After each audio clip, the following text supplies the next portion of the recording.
इंसान के दिमाग में जब भी कोई गलत काम आता है तो अपने काम को अंजाम देने से पहले एक षड्यंत्र ज़रूर बनाता है और अपने षड्यंत्र के तहत ये भरपूर कोशिश करता है कि अपने काम को अंजाम दे दे और कभी पकड़ा भी ना जाए। पर शायद वो भूल जाता है कि इंसान जैसा कर्म करता है एक न एक दिन उसे अपने कर्मों का फल ज़रूर मिलता है। आज की भी कहानी में सेम कुछ ऐसी होता है, जिसकी वजह से ना सिर्फ एक व्यक्ति हमेशा के लिए इस दुनिया को छोड़ के चला जाता है, बल्कि उसके बाद कई लोग सलाखों के पीछे भी पहुंच जाते हैं। पर जब इसका असलियत लोगों को मालूम चलता है तो वाकई में इसे सुनने के बाद किसी को भी अपने कानों पर यकीन ही नहीं होता है। वाकई में दोस्तों, आज की जो कहानी है ये आपको भी हैरान कर देने वाली है। नमस्कार, आदाब, मैं हसमुद्दीन और आप देख रहे हैं सफ़र क्राइम तक। आज की जो सच्ची घटना मैं आपको सुनाने वाला हूँ, ये घटना है मध्य प्रदेश की। मध्य प्रदेश का एक शहर पड़ता है इंदौर और इसी इंदौर का एक थाना पड़ता है खजराना। खजराना थाने के अंतर्गत एक इलाका आता है झलरिया और इसी झलरिया इलाके का रहने वाला बाबूलाल। बात कर रहा हूँ मैं 29 मार्च की सुबह के करीब 7 बजे के आसपास। जब बाबूलाल अपने घर से बाहर निकलता है तो देखता है कि बगल के प्लॉट में एक बोरी पड़ा है जिसमें मानव शरीर का अंग दिखाई दे रहा था। बाबूलाल जब नज़दीक जाकर के देखता है तो नज़ारा देख एकदम से चौंक जाता है। दरअसल उस बोरी में एक डेड बॉडी पड़ा हुआ था। बाबूलाल जैसे इस तरह की नज़ारा देखता है वो ज़ोर ज़ोर से चीखने चिल्लाने लगता है। चीख पुकार सुन करके धीरे धीरे लोग वहाँ पे इकट्ठा हो जाते हैं और तभी उन्हीं में से एक व्यक्ति इस बात की जानकारी नज़दीकी थाने में दे देता है। इधर पुलिस को जब सूचना मिलती है, पुलिस अपने टीम के साथ घटनास्थल पर पहुँचती है। लेकिन पुलिस जब घटनास्थल पर पहुँचती है तो देखती है कि वहाँ पर एक महिला जो चीख चीख करके रो रही थी। पुलिस जब उस डेड बॉडी को बोरी से बाहर निकालती है तो मालूम चलता है कि मरने वाले व्यक्ति की उम्र लगभग 33 से 34 साल के आसपास है। दरअसल उसके शरीर पे कई जगहों पे चोट और घाव के निशान ही नहीं थे, बल्कि उसके गले पे किसी तेजधार हथियार को भी चला दिया गया था। और पुलिस जैसे ही डेड बॉडी को बोरी से बाहर निकालती है वो महिला और भी ज़ोर ज़ोर से रोने लगती है, जिसे देख करके अंदाज़ा लगाया जाता है कि शायद वो महिला मरने वाले व्यक्ति के बारे में कुछ ना कुछ जानती है। पुलिस जब डेड बॉडी को चेक करती है तो उसके पास से 10,000 रुपये और एक खूबसूरत महिला का फ़ोटो भी मिलता है। पुलिस जब उस डेड बॉडी के बारे में उस महिला से पूछताछ करती है तो महिला रोते हुए पुलिस वालों से कहती है कि साहब, मेरा नाम शबनम है और मरने वाला व्यक्ति कोई और नहीं बल्कि मेरा ही पति बबलू खान है। बबलू खान जो बगल के ही खिजराबाद कॉलोनी का रहने वाला है। दरअसल घटनास्थल पर बबलू का छोटा भाई सादिक भी मौजूद था। पुलिस जब इस पूरे वारदात के बारे में बबलू का छोटा भाई सादिक से पूछताछ करती है तो सादिक पुलिस वालों से कहता है कि साहब, रात्रि के करीब 4:30 बजे के आसपास मेरी भाभी शबनम मेरे नंबर पर फ़ोन की थी और बता रही थी कि तुम्हारे भैया अभी तक घर नहीं आए हैं और उनका नंबर भी नहीं लग रहा है, जा करके देखो वो कहाँ रह गए। सादिक जब ये सारी बातें पुलिस से बताता है, पुलिस अब शबनम से पूछताछ करती है तो शबनम पुलिस वालों से कहती है कि साहब, रात्रि के करीब 1 बजे के आसपास मेरे पति के नंबर पे कमल राठी का फ़ोन आया था। मेरे पति बता रहे थे कि कमल की गाड़ी पकड़ी गई है, इसीलिए मैं उसे छुड़ाने के लिए जा रहा हूँ। मेरे पति लगभग 70 से 80 हज़ार रुपये लेकर घर से निकले और बोले कि थोड़ी देर में वापस आ जाऊँगा। जब मेरे पति घर से निकल गए उसके थोड़ी देर के बाद मैं भी गहरी नींद में सो गई। लेकिन 4 बजे जब मेरी नींद खुली तो देखी मेरे पति अभी तक घर वापस नहीं आए। जब मैं उनके नंबर पर फ़ोन की तो नंबर भी स्विच ऑफ बताने लगा। इसीलिए मैं अपने देवर सादिक के नंबर पर फ़ोन की और बोली कि जा करके ढूंढो कि वो कहाँ रह गए। शबनम जैसी ये सारी बातें पुलिस को बताती है, पुलिस अब उस फोटो को शबनम को दिखाते हुए पूछताछ करती है, जो फोटो बबलू के पॉकेट से मिला था। इस पे शबनम पुलिस वालों को जवाब देती है कि साहब, मेरे पति का न जाने कितने महिलाओं के साथ में अवैध संबंध चल रहा था। हो सकता है कि ये महिला उन्हीं में से कोई एक होगी। मैं इस महिला को नहीं जानती हूँ। शबनम जब ये सारी बात पुलिस को बताती है, पुलिस सबसे पहले डेड बॉडी को अपने कब्जे में लेकर पोस्टमार्टम के लिए भेज देती है और फिर शबनम के ही तहरीर पर धारा 302 के तहत अज्ञात अपराधियों के विरोध में मुकदमा दर्ज करती है और इस केस की छानबीन करना शुरू करती है। पुलिस इस केस की जांच पड़ताल करते हुए सबसे पहले कमल राठी के घर पर जाती है और फिर कमल से पूछताछ करती है। इस पर कमल पुलिस वालों को जवाब देता है कि साहब, उस रात को ना तो मैंने बबलू को फ़ोन किया था और ना ही बबलू मेरे घर पर आया था। कमल जैसे इस तरह की बातें कहता है, पुलिस को लगता है कि शायद बबलू उस महिला से ही मिलने के लिए गया होगा, लेकिन अपने साथ जब 70-80 हज़ार रुपये लेकर के गया होगा, उन लोगों ने लूट के इरादे से बबलू की हत्या कर दी होगी। लेकिन पुलिस ये भी सोचती है कि अगर उन लोगों ने बबलू की हत्या लूट के इरादे से किया होगा तो फिर वो महिला अपनी फ़ोटो बबलू के जेब में और 10,000 रुपया क्यों छोड़ देती। पुलिस भी अब सोचने पर मजबूर हो जाती है कि आखिरकार बबलू की हत्या किया किसने है। लेकिन पुलिस जब इस केस की और जांच पड़ताल करती है, पुलिस को न जाने क्यों बबलू की पत्नी शबनम के ऊपर ही शक चला जाता है। पुलिस को जैसे ही शबनम के ऊपर शक चला जाता है, इसी शक के आधार पर शबनम के मोबाइल नंबर का कॉल डिटेल्स निकालती है। डिटेल्स को जब चेक करती है तो मालूम चलता है कि रात्रि के करीब 2 बजे के आसपास शबनम एक ही नंबर पे 2 बार बातचीत की थी। पुलिस जब उस नंबर का डिटेल्स निकालती है तो मालूम चलता है कि वो नंबर किसी इम्तियाज़ खान के नाम पर रजिस्टर्ड है। इम्तियाज़ जिसकी उम्र है लगभग 28 साल, जो मनसब नगर का रहने वाला है। दरअसल ये इम्तियाज़ कोई और नहीं बल्कि बबलू के ही चाचा का लड़का है। पुलिस जब इम्तियाज़ के मोबाइल का लोकेशन खंगालती है तो मालूम चलता है कि रात्रि के करीब 2:30 बजे से लेकर 4 बजे तक इम्तियाज़ के मोबाइल का लोकेशन बबलू के घर के आसपास का ही दिखाई देता है। पुलिस को जैसे ही इस तरह का डिटेल्स मिल जाती है, उसी दिन ही शाम के वक्त पुलिस अपनी टीम के साथ इम्तियाज़ के घर पे जाती है और इम्तियाज़ को अपने कस्टडी में लेकर थाने में पहुंच जाती है और फिर इम्तियाज़ से बबलू की हत्या के बारे में पूछताछ करती है।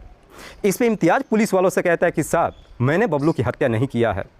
लेकिन इम्तियाज़ जैसे इस तरह की बातें कहता है, पुलिस अब उसकी सारी डिटेल्स सामने रख देती है और फिर इम्तियाज़ से सख्ती के साथ पूछताछ करती है। पुलिस जैसे ही अपना सख्ती दिखाना शुरू करती है, आखिरकार इम्तियाज़ मजबूर होकर अपनी सच्चाई कबूल कर लेता है। लेकिन इम्तियाज़ जब अपनी सच्चाई कबूल करता है तो साथ ही साथ बबलू की पत्नी शबनम का भी नाम लेता है।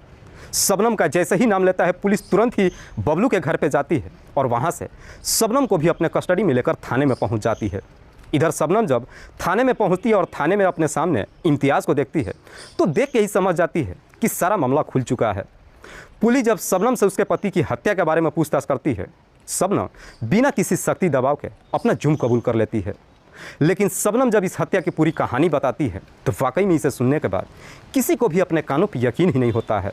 बबलू जो अपने ही इलाके में कमल राठी के साथ मिलकर के पार्टनरशिप में एक छोटा सा बिजनेस करता है, जिसमें ठीक ठाक पैसे भी कमाता है। करीब 7 साल पहले बबलू शबनम से शादी कर अपने घर लेकर आता है। हालांकि शबनम इससे पहले एक और भी शादी कर चुकी थी, लेकिन अपने पति से तलाक ले चुकी थी। इसके बावजूद भी बबलू शबनम से शादी करने के लिए तैयार हो जाता है, क्योंकि शबनम वाकई में बेहद ही खूबसूरत थी। बबलू जब शबनम से शादी कर अपने घर लेकर आता है, अपनी पत्नी की खूबसूरती का इस प्रकार से दीवाना हो जाता है कि 2 सालों तक अपने काम पे ध्यान ही नहीं देता है, बल्कि 24 घंटे अपने पत्नी के आगे पीछे ही घूमते रहता है। पर जैसे ही 2 साल का समय गुजरता है, कहीं ना कहीं बबलू का अपनी पत्नी से मन भर जाता है। उसके बाद से बबलू अपने काम में लग जाता है, लेकिन बबलू के अंदर एक बहुत बुरी लत होती है। दरअसल शादी से पहले ही बबलू का कई सारी महिलाओं के साथ में अवैध संबंध चल रहा था। दरअसल उन महिलाओं पे बबलू अपनी कमाई उड़ाता ही नहीं था, बल्कि उनके साथ मौज मस्ती भी करता था। शादी के जैसे ही 2 साल का समय गुजरता है, बबलू का जब अपनी पत्नी से मन भर जाता है, बबलू फिर से उसी रास्ते पे चल पड़ता है। लेकिन बबलू शादी के बाद जब इस रास्ते पे चल पड़ता है, आखिरकार एक दिन इस बात की जानकारी शबनम को मालूम चल जाता है। शबनम को जब मालूम चलता है कि उसका पति का कई सारे महिलाओं के साथ में रिश्ता चल रहा है, ये जान करके शबनम काफ़ी गुस्से में आ जाती है और फिर अपने पति का विरोध करने लगती है। लेकिन शबनम जब अपने पति का विरोध करती है, बबलू अपनी पत्नी की बुरी तरीके से पिटाई कर देता है। इधर बबलू का ही चाचा का लड़का है इम्तियाज़। बबलू जब शबनम से शादी कर अपने घर लेकर आता है, इम्तियाज़ भी बबलू के घर पे आता है। लेकिन इम्तियाज़ जब शबनम को देखता है तो उसकी खूबसूरती से पहली नज़र में उसे पसंद कर लेता है। दरअसल इम्तियाज़ शबनम के ऊपर डोरे भी डालने की कोशिश करता है, लेकिन शबनम उसे कोई भाव ही नहीं देती है, क्योंकि शादी के बाद बबलू अपनी पत्नी से बेइंतहा मोहब्बत करता है, जिसकी वजह से इम्तियाज़ भी अब बबलू के घर पे आना जाना बहुत कम कर देता है। लेकिन बबलू जैसे इस तरह के रास्ते पे चल पड़ता है, शबनम जब अपने पति को समझा करके थक जाती है, जब उसे पूरा यकीन हो जाता है कि उसका पति सुधरने वाला नहीं है, आखिरकार शबनम भी अब अपने पति को सबक सिखाने के लिए उसी रास्ते पे चल पड़ती है। दरअसल उस वक्त शबनम के दिमाग में इम्तियाज़ आ जाता है। तभी थोड़ी दिन के बाद एक दिन इम्तियाज़ भी बबलू के घर पे पहुंचता है। इम्तियाज़ जब कुछ दिनों के बाद बबलू के घर पे पहुंचता है, अब शबनम उससे हंसी मजाक करने लगती है। दरअसल शबनम और इम्तियाज़ के बीच में देवर भाभी का रिश्ता होता है, इसीलिए शबनम हंसी मजाक में कुछ ऐसी बातें कहती है जिसे सुनकर इम्तियाज़ को भी समझने में देर नहीं लगता है कि शबनम उसे पसंद करने लगी है। हालांकि इम्तियाज़ ये भी सोचता है कि आखिरकार 2 सालों तक शबनम ने उसे भाव क्यों नहीं दिया। यही सोच करके इम्तियाज़ अपनी दिल की बात नहीं कह पाता है। लेकिन शबनम जैसे ही अपना रास्ता खोल देती है, आखिरकार इम्तियाज़ भी अपने दिल का रास्ता खोल देता है और एक दिन शबनम के घर के अंदर ही शबनम और इम्तियाज़ के बीच में अवैध संबंध बन जाता है। और एक बार जब यह सिलसिला शुरू होता है, लगभग 2 सालों तक चलता है, पर बावजूद इसके इस बात की जानकारी बबलू खान को कभी नहीं मालूम चलता है। पर शबनम का जब इम्तियाज़ से इस तरह का रिश्ता कायम होता है, शबनम अब कहीं ना कहीं इम्तियाज़ की दीवानी हो जाती है। दरअसल शबनम अब इम्तियाज़ से शादी करने का फैसला कर लेती है। लेकिन दोनों के बीच में जब प्रेम प्रसंग शुरू होता है, कहीं ना कहीं ये बात है आस पड़ोस के लोगों को मालूम चल जाता है, जिसे लेकर के अब शबनम को डर सताने लगता है कि कहीं आज नहीं तो कल ये बात है उसके पति के कानों तक ना पहुँच जाए। लेकिन इसके बावजूद भी शबनम चाह करके भी अपनी दिल की बात इम्तियाज़ से नहीं कह पाती है कि मैं तुमसे शादी करना चाहती हूँ। पर जैसे ही कुछ महीने का समय गुजरता है, आखिरकार एक दिन सुजालपुर इलाके में बबलू 8 बीघा ज़मीन अपनी पत्नी के नाम पर रजिस्ट्री करा देता है और वो पेपर अपनी पत्नी के हाथ में लाकर दे देता है। इधर शबनम के हाथ में जैसे ही 8 बीघा ज़मीन का पेपर मिल जाता है, शबनम की भी नीयत खराब हो जाती है। दरअसल शबनम सोचने लगती है कि क्यों ना इम्तियाज़ से शादी कर बेहतर तरीके से अपना जीवन व्यतीत करें। इसीलिए शबनम एक दिन अपनी दिल की बात इम्तियाज़ से कहती है। इम्तियाज़ भी शबनम से शादी करने के लिए तैयार हो जाता है, लेकिन सबसे बड़ी दिक्कत हो जाती है कि बबलू खान को रहते हुए दोनों शादी कैसे करें। इसीलिए शबनम अब अपने पति को हमेशा के लिए इस दुनिया से ही हटाने का तय कर देती है। अपने पति को जब इस दुनिया से हटाने की बात इम्तियाज़ से कहती है, इम्तियाज़ भी शबनम का साथ देने के लिए तैयार हो जाता है और फिर बबलू को इस दुनिया से हटाने के लिए एक षड्यंत्र बनाते हैं। और इसी षड्यंत्र के तहत एक दिन इम्तियाज़ मार्केट में जाता है, बहुत सारी नींद की गोलियां खरीद कर शबनम को दे देता है।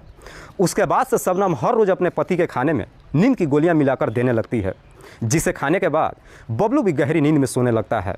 पर लगभग 2 महीने का समय गुजर जाता है, बावजूद इसके बबलू के ऊपर उन दवाइयों का कोई असर नहीं होता है। इसीलिए 28 मार्च को रात्रि के वक्त बबलू जब खाना खाता है, शबनम उसके खाने में काफ़ी सारा मात्रा में नींद की गोलियां मिला देती है, जिसे खाने के बाद बबलू काफ़ी गहरी नींद में सो जाता है।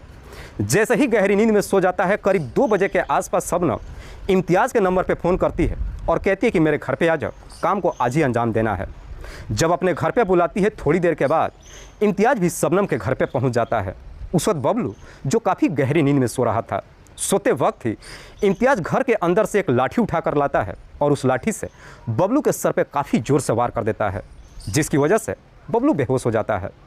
बबलू जैसे ही बेहोश हो जाता है, उसके बाद से इम्तियाज़ घर के अंदर से एक तेज़धार हथियार लाता है और उस हथियार को बबलू के गले पे चला देता है, जिसकी वजह से बबलू की घटनास्थल पे ही मौत हो जाती है।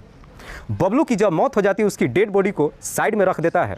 उसके बाद से शबनम और इम्तियाज़ कमरे में जाते हैं और पहले अपनी हवस पूरी करते हैं।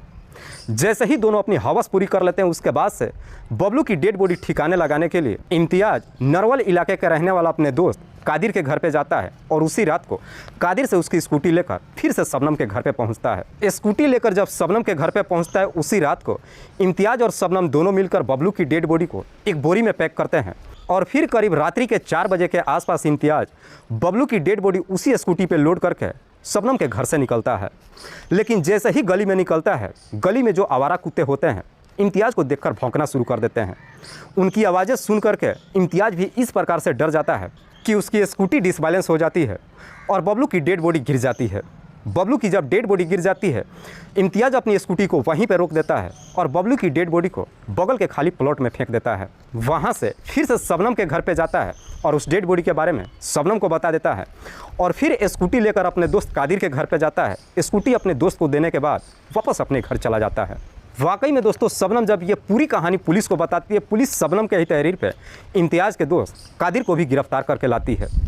पुलिस जब कादिर से पूछताछ करती है, कादिर पुलिस वालों से कहता है कि साहब मुझे इस बारे में कुछ भी नहीं मालूम है। अगर मुझे थोड़ा सा भी मालूम होता कि इम्तियाज़ मेरी स्कूटी लेकर डेड बॉडी ठिकाने लगाने के लिए ले जा रहा है, मैं उसे स्कूटी किसी कीमत पे नहीं देता।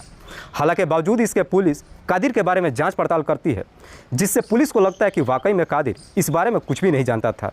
इसलिए पुलिस कादिर को छोड़ देती है और इन दोनों को अपने कस्टडी में लेकर अगले दिन जिला अदालत में पेश करती है, जहां से दोनों को जेल भेज दिया जाता है। दोस्तों, इस पूरी घटना के बारे में आप क्या सोचते हैं? आप अपनी राय हमें कमेंट बॉक्स में ज़रूर दीजिएगा। जाते जाते मैं आपको बता दूं कि कुछ मेरे व्यूअर्स हैं जो रोज़ाना मेरे इस वीडियो को देखते ही नहीं हैं, बल्कि अपना कीमती समय निकाल कर मुझे अपना प्यार भी देते हैं, जिनमें से एक का नाम है नमो नारायण सिंह। नमो नारायण सिंह जो बलिया बिहार प्रदेश के रहने वाले हैं। दूसरे मेरे व्यूअर हैं अजय कुमार जो अहमदाबाद के रहने वाले हैं। तीसरे मेरे व्यूअर हैं खुर्शीद अहमद जो सऊदी अरबिया में रह करके नौकरी करते हैं और वहीं से मेरी इस वीडियो को देखते हैं। चौथे मेरे व्यूअर हैं मोहम्मद अरशद वारसी जो बिहार प्रदेश के रहने वाले हैं। लास्ट मेरे व्यूअर हैं सुफियान खान जो कतर में रह करके नौकरी करते हैं और वहीं से मेरी इस वीडियो को देखते हैं।